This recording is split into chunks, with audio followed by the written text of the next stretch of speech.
Hello, Tara here. We are on chapter 7. Chapter 7 of Not by Sight. So let's just jump straight into it.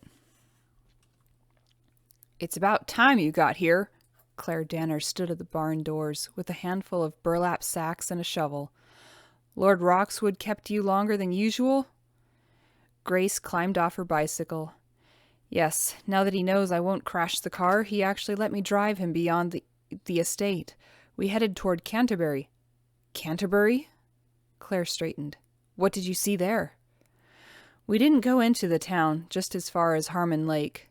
The scenery was beautiful. She noted Claire's pale expression. Is something wrong? No, she said quickly, then added, Come with me. You and I are making chaff for the horses. Carrying her supplies, Claire stepped into the barn through its big double doors. Grace was left to follow. Inside the dimly lit interior stood a mountain of dried hay, and beside it a metal stand waist-high with a large cutting wheel and crank handle. Beneath the stand sat a wooden crate. Did you make chaff at the training farm? Grace shook her head, relieved Claire's question held no mockery. This is last year's straw, mixed with a bit of hay. You'll feed it into the chute. Claire pointed to a metal trough on the opposite side of the stand, while I chop it with the cutting wheel. Once we've filled the crate, we'll bag it. She dropped the burlap sacks to the ground. With hay and oats in short supply, the cavalry use it to bulk up the horses' feed. All right, let's get started, she said with a nod. Grace pulled on her gloves and began feeding the straw into the chute. Claire cranked the wheel, and the blade sliced it into bite-sized chunks that fell into the crate. Have you been to Canterbury?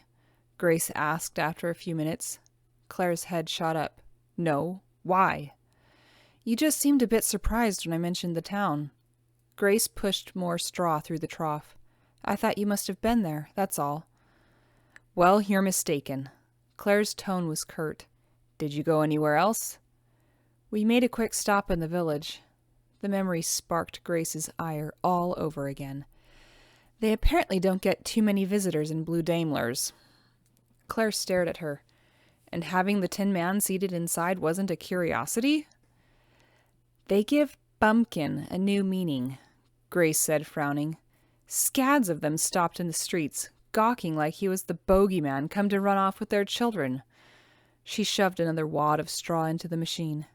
It isn't as if he can help the way he looks. That doesn't stop people from being cruel. Grace glanced up, surprised at Claire's bitter tone. Ironic when the woman herself had been mean-spirited toward Grace when she first arrived. Ignorance and fear can breed that sort of attitude, she agreed, not wishing to strain their fragile bond. You've got the hang of it, Claire nodded approvingly. We'll switch off after a while. Making chaff by hand definitely tires out your arms. Grace beamed. Claire's praise felt like a balm, easing her guilt at being only part-time help to her co-workers. It also felt good to know she was helping her brother and their horses, even if it was in a small way. The sooner the war was won, the sooner Colin could come home. She longed to see him and tell him how proud she was. She prayed she would have the chance. Oh, Lord, please keep him safe. Her heart squeezed as fear and doubt shoved their way into her thoughts. If something happened to him in France... Mabry, what's wrong? Claire's voice reached her. Grace looked up, shaking off the dark mood. I'm fine. She reached for another sheaf. Are you sick? Grace shook her head. She didn't often experience this clairvoyance with her twin. Only twice before. Once, when Colin contracted a serious fever during an expedition with his British Boy Scouts, and another time when she and her brother went out riding together. That time, Colin failed to duck for a low-hanging branch and fell off his horse, breaking his arm. Now she was having that same impression again. Have you ever felt a sense of impending doom about someone close to you? Claire's pretty features formed a scowl, but Grace caught her look of pain. Why do you want to know? My brother is at the front, and I have a bad feeling. Colin could be wounded.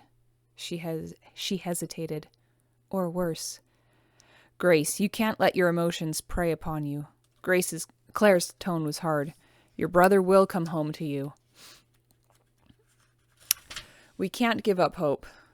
Her voice trailed off as she began cranking the wheel harder. Are you also waiting for someone to come home? Claire stopped her work and seemed to consider Grace a long moment before she said, I suppose I can trust you. After all, you did tell that outrageous story about the pigs. She took a deep breath. I do have someone, she said softly. She's not fighting in the war overseas, but I won't give up until I find her. Who? Grace asked gently. Claire pulled off a glove and reached beneath her uniform for the flower pendant. Daisy, her gaze, normally like flint, gleamed with unshed tears. My daughter. Grace felt too surprised to speak.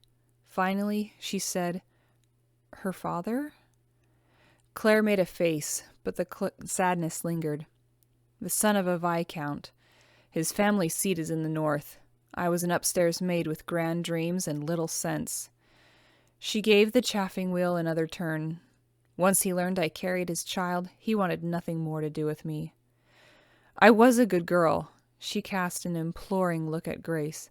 I loved him, and I thought he would be honorable. He made me all sorts of promises, before. A shuddering sigh escaped her. His mother had me sent off to a Magdalen house. After I had the baby, they took her from me, my little girl. I managed to leave the place. His lordliness must have felt guilty. I left the city then. I wanted to change my life, and the WFC offered me that chance. I hoped to earn enough money to hire someone to find my Daisy and bring her back to me. I saw you this morning, Grace said. You spoke to a gentleman inside the cobbler's shop. Claire nodded. When you mentioned Canterbury, I nearly fainted. He'd just told me of a report that Daisy is being fostered by a family there. I won't know for certain until he makes more inquiries. Her face crumpled with tears. A miracle brought me here, working in this place so close to her, but will only be here a few weeks. I can't bear knowing she might be less than an hour from me, and yet I might lose her again. Oh, Claire. Grace came around the machine and hugged her. She'd been shocked at first by the confession, but her compassion won out as she realized Claire had lost a child. And if Grace had learned anything from women's suffrage, it was that men were generally full of vainglory and enjoyed manipulating women to their whims. I'm so sorry for what you must be going through, she whispered. No wonder you dislike aristocrats so much. Claire looked up teary-eyed, and both women began to laugh. I've shared my secret, Grace, she said once they'd sobered. I hope you won't judge me too harshly, not after the way I've treated you. Nonsense. It's in the past, Grace smiled. Now please, let me know what I can do to help. I'll even drive you to Canterbury when the time comes to go and get your little girl. How old is Daisy? A year, Claire said. A year old, poor Claire. Her birthday was the 8th, the day you arrived. She put a hand on Grace's shoulder. I was so upset. I shouldn't have taken it out on you. That's still a lot of recovery within that first year, just saying. No, you shouldn't have, Grace agreed. But we're friends now, right? Claire squeezed her shoulder. Friends. And besides, look where I landed. After the pig fiasco, I'm still with the WFC, and I get to drive Lord Roxwood all over creation. She winked. Not bad for a day's disaster, is it? Claire flashed another smile. Grace said, You should do that more often, You're very pretty, Claire Danner, when you're not scowling at the world. And you are quite the worker. Claire indicated the bin now full of chaff. You've also learned to dig proper ditches, and Becky told me yesterday you did a good job helping with the new fence. The fact is, Grace, I think you're finally one of us. Grace, how was your morning with the Tin Man? Lucy reached for a slice of Becky's delicious barley bread and dipped it into her bowl of vegetable soup. Is he still asking lots of questions? We take turns now. Grace stirred at the hot broth in her bowl with her spoon. The fragrant aroma of celery, onions, and leeks, that's a lot of onion flavor, rose to greet her hungry senses. He asks me a question, then I ask him one. Since he dislikes my prying into his life, I believe it's helping to curb his curiosity with mine. What kind of things do you ask him? Becky paused in buttering her fourth slice. If he only howls at the full moon? Laughter erupted around the table. Of course not, Grace said, grinning.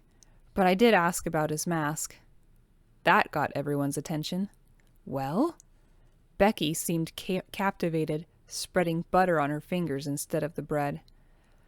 A splatter mask, Grace said. She then relayed his explanations and reasons for wearing it. Lucy asked, Did he say how he got burned? No, but the accident was in the papers months ago.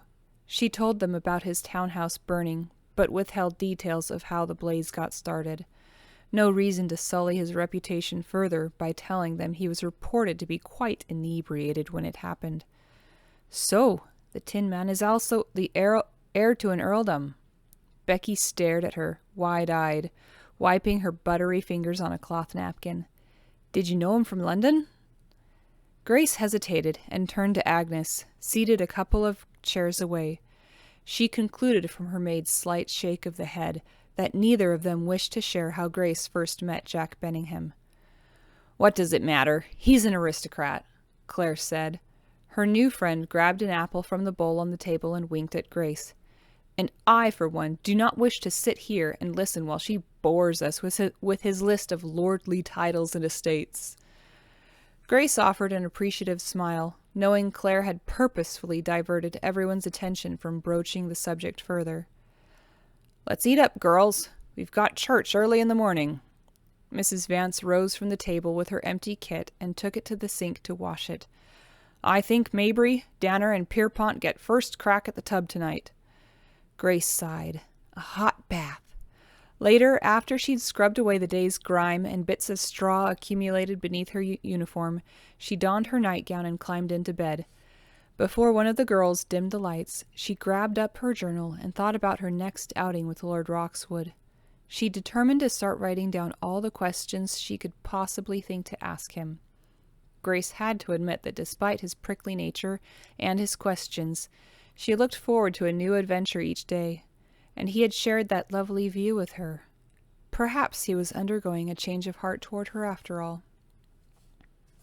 So this is a short chapter for us today. But yeah, Claire's experience was pretty common for unwed mothers, going to a maternity home and then having your baby taken away, whether you wanted that or not. So if you have any other insights or opinions on that practice back in the day, feel free to share in the comments.